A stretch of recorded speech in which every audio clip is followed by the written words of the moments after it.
bơi xuân thì lại muốn này tập viên bảo cả nó sắp nắng cái hôm nay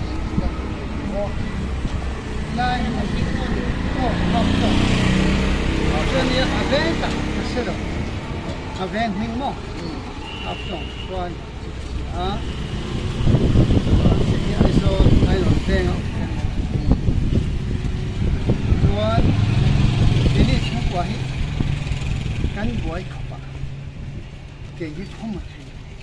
cái này cái nu pitar cùng sống qua bằng ami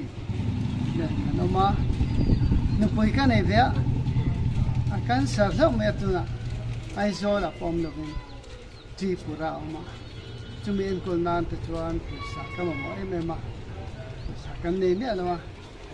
he ta se bo hospital ate nen kol do ni na ko sa kan nei bok si lo a chuan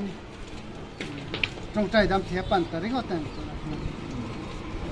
trong trai dam thia pana ya chan na chu le min na sia o atia ai po achro zo te to chuan chi se tui dem te te cho ka chu si ania chu he ta atak se danga akai khan e athak chi na tia si ania ba wa chan trong trai dam thei lu khan la hom la khan la ba la he te ko ta ko wa ya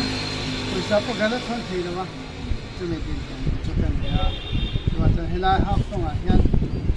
มีเต้นปะเทียนและมีแต่กระตังเงินเลือดปั่นอามาเอ็นก็แล้วตัวเลย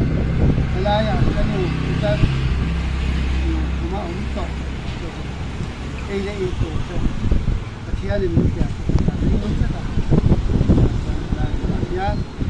การสายเฟตัวไปนี่การสายเทียมป้อนนี่บางป้อนนี่จู่อันนั้นแหละตัวมันยังไงอันนั้นแหละน้าวเต็มครับน้าวกันนี่ตัวเป็นบาดขากันนี่ชั่วอันนั้นเด็กกันสั่นใช่ไหมกันบ่อยนั่นไล่แต่กันอันนั้นแหละที่งานล่ารำบอลน่าเห็นมุนตินรำตินฟังอ่ะที่ชอบแบบนั้นนี่อันนั้นเลยไปสู้นี่อีกทันนะมุนตินกับฟังหรือว่าที่การศึกษาการถ่ายทอดเรียนอ่ะก็แล้วการไล่มาละกันตันกันหมดแต่ดูสักนั่นสาระนี่ชง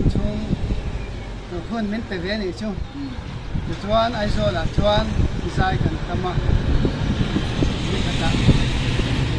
เล็กสิห้องมันกันมันที่ไหนชวนไอตัวกันมันโจ้กันนี่นะก็ละกันไอที่โดนตัวเดียวกันชวนไอโซล่ะจนสายจิตกันการกันต่อไปที่แต่ว่าวันนี้อ่ะคุณจีนี่อ่ะคุณจะสายจิต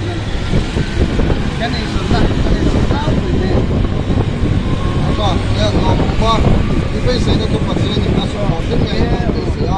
อันนั้นเลยพูดดูกันอย่างนี้เลยโลดีเล่นหนึ่งท่าละโลดีเล่นหนึ่งท่าซีโออาร์อะไรตัวก็ทำยิ่งเอาสุดมันเลยลองคิดสักอามาอีอันนั้นไม่กันสระนออกมาที่ปัจจัยนี่ปากน้ำมาสักการะพอดีที่ปัจจัยเราคำที่เราวันอันนั้นไม่เห็นคนละดิ่งอ่ะที่ไล่หาฟลงต่างอ่ะเอาได้มีตัวเอลเข้ามาเราหังช่างปุยดิ่งเลยที่นี่ทุ่งสูงอ่ะจำดิ่งนะสุดท้ายช่างปุยโน้มให้ตาดิ่งเนี่ยบิ๊กตะกิน EFCI บุกรุมาที่ปัจจัยนี่ปากน้ำลาสักกันจริงอ่ะช่างปุยโน้มให้ตาดิ่งไอ้ที่ไล่เข้ามาเองช่างปุยเทนที่จู่ไอ้องสุกหลังนี่รอสักกันลองเนี่ยนั่นลองนี่ตุ๊กแกนั่นสั่งเจ้าเสียน